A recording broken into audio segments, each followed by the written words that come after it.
Feels like I haven't done one of these in forever. Today, we are going to be going over my original Xbox library, my collection of original Xbox games, because I don't think I've actually done this one yet. I'm getting to the point where I've gone through almost all of my physical game collection. And I think once I'm done going through all of them, I will probably just do like updates when I've added new games. Like, I don't know, I guess every 3 or 6 months, I'll be like, hey, these are the games I've bought. I don't know. Let me know what you want to see out of these collection videos. I know they're not the most popular things on the second channel here, but I like sharing my collection, talking about it, no matter how big or small the collection may be. And yeah, we will go in alphabetical order here, starting with Doom 3. I've never played Doom 3. And honestly, I don't know if I actually will because I played the latest Doom, I think it's the Dark Ages, a few months ago at a friend's house, and I just don't think I'm a Doom guy.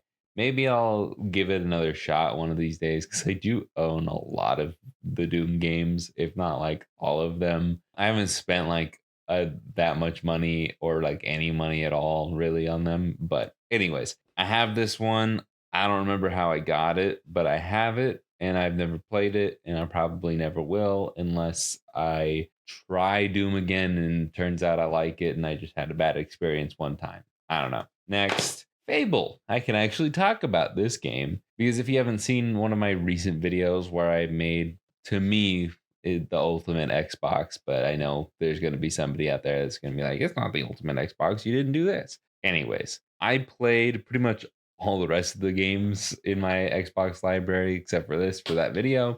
And so far, I'm not that deep into Fable, but I am enjoying it. And I hope that I'll like it enough that I'll actually finish it soon-ish. But if you don't know anything about Fable, I really don't know that much, so I shouldn't talk like I know about it. But so far, it just feels like another story-based game. You're this kid whose village gets attacked when he's little, and he's like not abducted, but kind of abducted by these like magic people, and then he goes to a little Harry Potter school to learn to fight and use magic. And I just got back to the original village after I've grown up a little bit and completed my training and stuff, but I haven't really explored that much. I think I'm only like an hour or maybe 2 hours into it, but the combat feels pretty good for like a game from 2001, 2002. It's been fun so far, and I really can't say too much about it because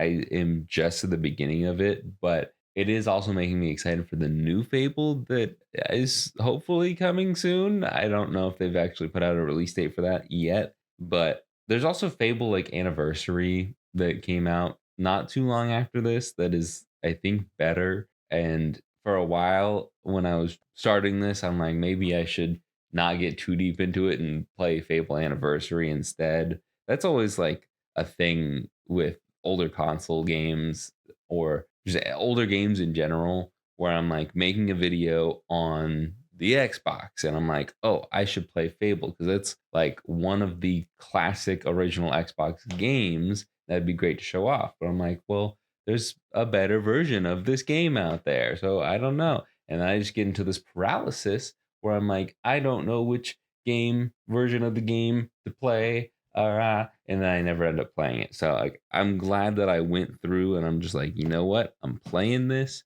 but I still got it in the back of my head. I'm like, I should have played Fable Anniversary, but I don't think that actually came out on the original Xbox. And the point was I needed to test the mods out on the original Xbox.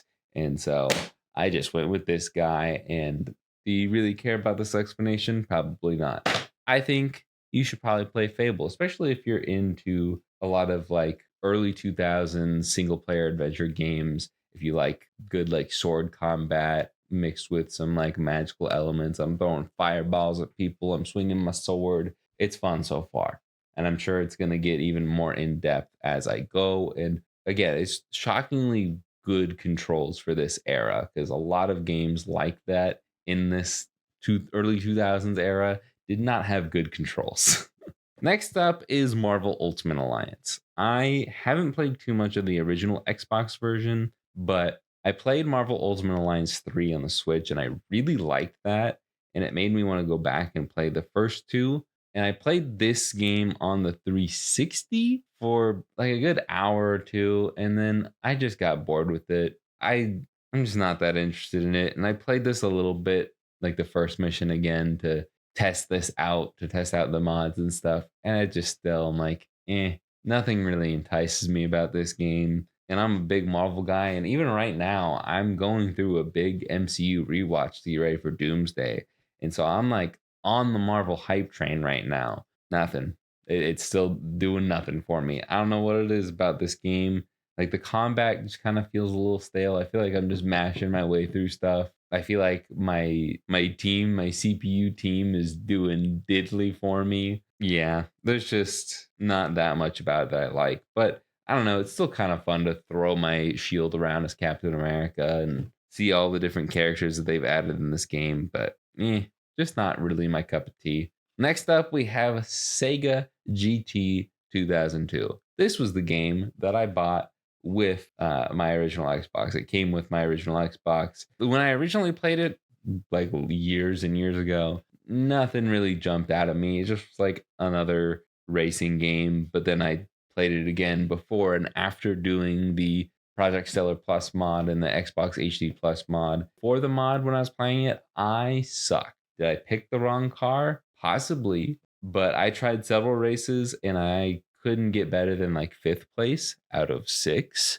And then I played this after I did the mods, and I was even like on a time crunch. I needed to leave for the weekend, and I was just trying to get this gameplay recorded before we left.